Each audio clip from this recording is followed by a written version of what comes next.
ఇది ఒక లొట్ట పీసు కేసు మాత్రమే. ఇందులో ఏమీ లేదు. వీడికెళ్ళి పైసా పోయింది, ఆడ పైసా ఉన్నది. ఇక అవినీతి ఎక్కడ జరిగిందిరా అంటే వాళ్ళు ఒక్కొక్కరు నీళ్ళు మింగుతున్నారు.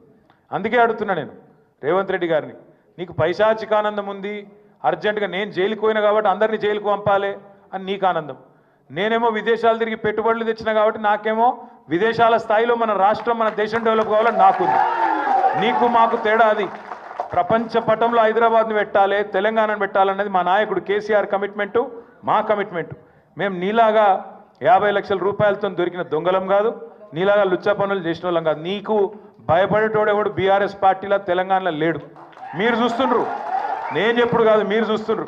రాష్ట్రంలో ఎవడు కూడా రేవంత్ రెడ్డిని ముఖ్యమంత్రి కిందనే చూస్తలేడు. మీరు ఇక అంటే మళ్ళీ ఇంకొని కేసు పెడతాడు, వాని లోపలెత్తాడు. నేను అనా ఆయన ఎవరో మర్చిపోయిండు పేరు అని నేను అనా. ఎందుకన్నా అంటే నిన్ను ఎవడు